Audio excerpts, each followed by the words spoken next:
ఆంధ్ర తెలంగాణలో తక్కువ ఫీజులతో high quality results ఇస్తున్న ఏకైక సంస్థ తిరుమల్ ఐఏఎస్ ఇన్స్టిట్యూట్.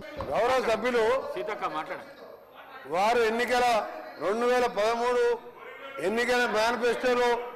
ఎన్నికల మేనిఫెస్టోలో కానీ మేనిఫెస్టో కంటే ముందు ఆయన పార్టీ పెట్టినప్పుడు కానీ ఒక అధికారానికి వచ్చేటప్పటికి ఒక 10 లక్షల సార్లు దళితుని ముఖ్యమంత్రి చేయకపోతే నా మెడ మీద తల ఉన్నది వాళ్ళు. నువ్వు ఇంప్లిమెంట్ చేసినావా?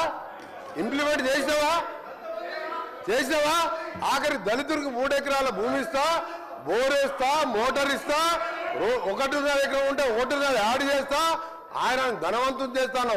చేసినావా? చేయలే. మూడవది, ఒక దళితుడు ప్రతిపక్ష నాయకుడు ఉంటే సంతలో పశువులాగా ఎమ్మెల్యేలు కొనుక్కొని ప్రతిపక్ష హోదా లేకుండా చేసి దళిత వ్యతిరేకంగా నిరూపించుకున్నావు. ఇకపోతే చదివించా ఇంటికో ఉద్యోగం, డబుల్ బెడ్రూమ్, నీ బిడ్డలు తేలమనుకుంటారు. నీ చెప్పబట్టవా? 1,00,000 అబద్ధాలు ఆడి 2 సార్లు అధికారంలోకి వచ్చిన మీరు మేము చేసిన కార్యక్రమాలు లక్షల కోట్ల మంది ఇలా ఆర్టీసీలో ఉచితంగా మహిళలు ప్రయాణం చేస్తున్నారు. చూస్తలేవా?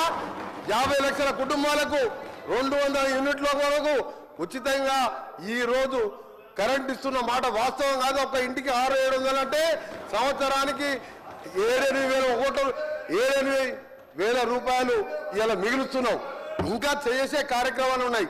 ఇప్పుడే మా సోదరుడు చెప్పినట్టు, శ్రీనివాస్ గారు చెప్పినట్టు 21 కోట్లు మన జిల్లాలో ఎన్ని వచ్చిన లెక్క వెళ్తే ఆ సభ్యునికి 2 లక్షల లోపు మీరు 1,00,000 అని చెప్పి 5 ఇన్స్టాల్మెంట్లో ఇస్తే 20,000 వడ్డీకి సరిపోయిన అధ్యక్ష.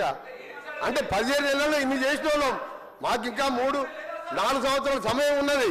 ఇవన్నీ చేసి చూపిస్తాం. తొందర పడతావు. అసలు నువ్వు దళిత ముఖ్యమంత్రి అని ఇన్ని లక్షల మంది దళితులు మోసం చేసి ఇలా బీసీ కులగాలను చేస్తే కేసీఆర్, కేటీఆర్, హరీష్ రావు పార్టిసిపేట్ చేయలే. అంటే మీకు ప్రజల మీద ప్రేమ లేదు. అధికారం కోసం తప్పుడు వాగ్దానాలు, 1,00,000 వాగ్దానాలు ఇచ్చును. నీవిచ్చిన వాగ్దానాలు సగం అయిపోయాయి. మిగిలినవి కూడా చేసి చూపిస్తాం. తొందర పడకు. నువ్వు పోయి రైతుల దగ్గర కాదు, రైతుల కోసం ఎవరేం చేసిండు, నారాయణ డ్యామ్ ఎవరు కట్టిండు, శ్రీరామ్ సాగర్ ఎవరు కట్టిండు, శ్రీశైలం ఎవరు కట్టిండు, ఎస్ఎల్బిసి నుంచి ఎవరు కట్టిండు, కల్వకుర్తి ఎవరు కట్టిండు, నెట్టెంబాడు, ఇవన్నీ చెప్పాలని చాలా ఉన్నాయి. గవర్నర్ ప్రసంగం మాట్లాడితే మంచిదని గౌరవ సభ్యునికి సలహా ఇస్తున్నా. మీరు చెప్పాలంటే చాలా ఉన్నాయి.